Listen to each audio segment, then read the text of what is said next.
Oftentimes, as roller coaster enthusiasts, we visit a variety of different parks. There's some good parks, and there's some bad parks. And today, we're going to be going over one of my least favorite and probably one of the worst parks in America. Hello, everybody. My name is Parker with Theme Parker, and in this one, we're going to be counting down the top 6 roller coasters at Elitch Gardens in Denver, Colorado. All right, everybody. So before this countdown gets started, I just want to clarify something. It is Elitch Gardens. As a Colorado native myself, it is Elitch Gardens. I know Coaster Studios made a video saying it was Elitch Gardens. Wrong. It's Elitch Gardens. All right, thank you for listening to the PSA announcement, and let's go on with the video. As I said before, I'm one of the lucky enthusiasts to call myself a Colorado native, and that means I've got a great selection of parks to choose from. You have Elitch Gardens in Denver, Colorado, arguably one of the best in the state. You have Glenwood Caverns over in Glenwood Springs, Colorado. Basically just a roadside alpine coaster attraction, but hey, at least they got something. And lastly, there's Lakeside Amusement Park, also located in Denver, Colorado. This is definitely one of the parks you do not want to be at past 8 p.m., as it is one of the sketchiest places in the entire state. Alright, so you're in town for the weekend. You got those 3 great options to choose from. And, I think the most logical reason would be to go to Elitch Gardens. They definitely have the biggest coaster count and arguably some of the best rides. So let's go ahead and start off with number 6, Blazin' Buckaroo. This is an E&F Myler family roller coaster. It was originally relocated from Alabama Splash Adventure. At Alabama, it operated as Marvel Mania up until 2011, and then in 2013, it was relocated to Elitch Gardens.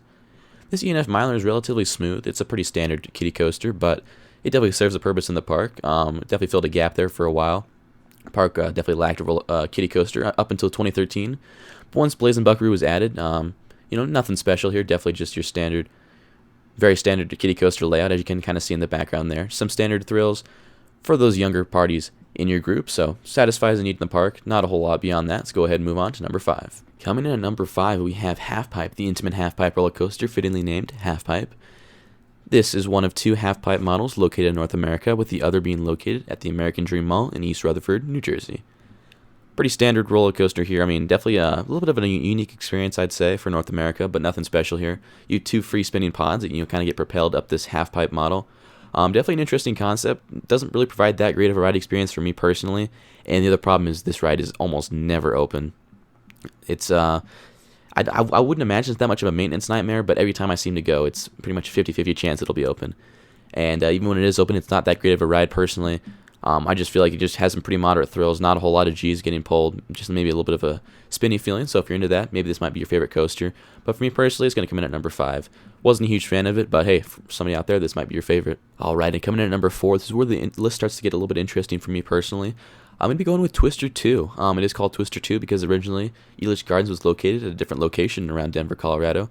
And up until 1995, it was located there, and they had a ride called Twister. It was probably their best ride in the park, most people would argue. So they went ahead and basically cloned the ride, tore it down, built it back from the ground up at this new location, and named it Twister 2.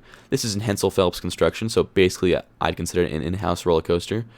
It's definitely a pretty standard wooden coaster. Definitely doesn't have a whole lot of great elements to it. Pretty standard shallow drops, not a whole lot of intensity. It is pretty smooth, though, I will say, for wooden coasters. It got retracked pretty recently.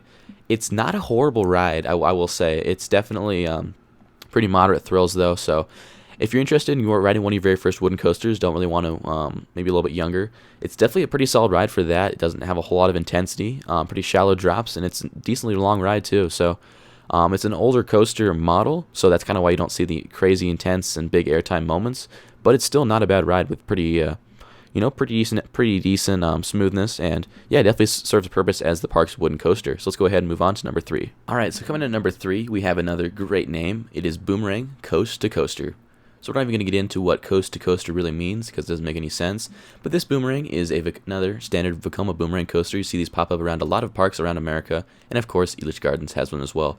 This opened in 1999 and it's a pretty standard Vekoma Boomerang. I will say, though, it does run pretty well for a Boomerang. I have ridden about 6 or 7 Boomerangs around the country, and this is definitely one of the better ones.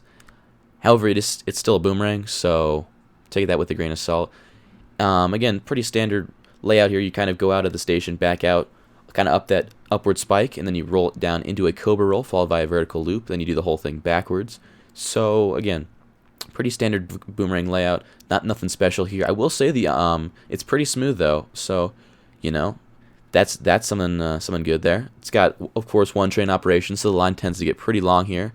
but that's a pretty common theme here we'll find with Elitch Gardens. Twister 2, a lot of other rides here definitely only ride the one train ops, which isn't a huge problem because no one likes to go to Elitch Gardens anyways.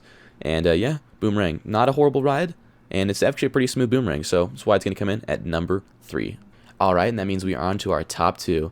These top 2 are arguably very, very interlocking. A lot of people will go back and forth on their favorite. But for me personally, at number 2, we have the Vekoma SLC Mind Eraser.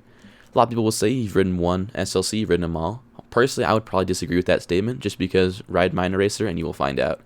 This is one of the roughest SLCs in the country, and first of all, I'll start off with saying the SLC is one of the worst models to begin with. You couple that with the extreme head rattle and just rough overall experience of Mind Eraser, and just is not a good ride. The only reason it's this high is just because it's an inverted model. It's definitely got its uniqueness in the park, and it's definitely, in my opinion, better than the Boomerang, just because it's a little bit longer ride, has a little bit more unique elements. And hey, if you actually are prepared for the rattle and definitely kind of plan ahead for that, maybe lean forward in the seat, it's not horrible, but yeah, the ride overall just is not good enough to deserve a number 1 slot on the list. It's not really a horrible, like just absolutely jostles you around ride, but it's just not quite the best ride in the park. So yeah, that's Mind Racer coming in at number 2. Let's go ahead and hop into our honorable mentions. Okay, so I know I did say this was a roller coaster countdown, and I agree with that, but I will say one thing Elitch Gardens does very, very well is Meow Wolf's Kaleidoscape. This is a brand new dark ride coming in 2019, and it's actually a great ride. I will say that it's not a roller coaster, so it's not actually going to get a spot on this list, but as the honorable mention, it's very, very, very good. Looking at the footage in the background here, for a small regional park like this is definitely one of the best dark rides you are going to find. It's really nothing special, but it's just very, very well done, and I just definitely wanted to kind of make this known that Elitch Gardens does something pretty well. So yeah, let's go ahead and hop into our number 1 coaster on the list, and that's going to be Sidewinder. The Aero Shuttle Loop, it's definitely, in my opinion, the best ride in the park. It's actually a very, very smooth experience. You got basically just a very, very simple layout. You go down a hill, through a loop, up the hill, and then you do it all backwards. Pretty common theme, you're doing something forward and backwards here at Elitch Gardens, but nonetheless, Sidewinder is my favorite ride in the park. This aerodynamic shuttle loop originally moved from the original Elitch Gardens at the other location, like I said before, which had opened there in 1980. Before that, it was located in Magic Springs, which is right around Arkansas. This is a very, very solid ride, one of only 2 in North America, the other one being at Frontier City in Oklahoma City. Definitely one of the better rides, I'd say, in the region. It's a pretty unique experience. I mean, again, like I said, only 2 of those in the United States. Pull some pretty good forces. You got some negative G's, positive G's coming through the loops and over the hills. I definitely would say that you got some pretty good airtime dropping out of the station. I would definitely recommend a front row or back row ride. Personally, I kind of like the front row on this one, just because the drop out of that station is nuts, and it's actually a pretty long train, so you get some pretty good forces going through that loop. Besides that, though, it's really a pretty simple ride, and I definitely would say if this is at a different park with a little bit better layout or a little bit better collection, would definitely not be number 1, but Elitch Gardens just kind of speaks to their quality. Sidewinder is number 1.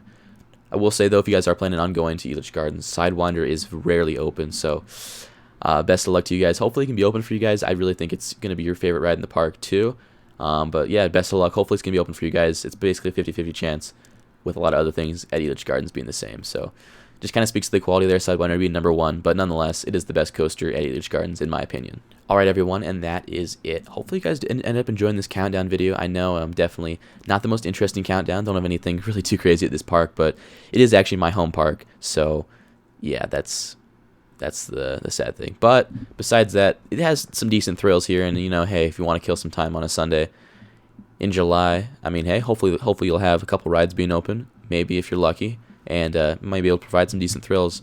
Hopefully you guys did enjoy watching, though. I know I'm definitely going to be getting into some more park reviews and more stuff in the future, so if you guys would not mind clicking that subscribe button, clicking the like button if you did enjoy, and turn on those notifications, I would really appreciate it. And yeah, hopefully everybody enjoyed out there. As always, guys, my name is Parker with Theme Parker, and I'll see you in the next one.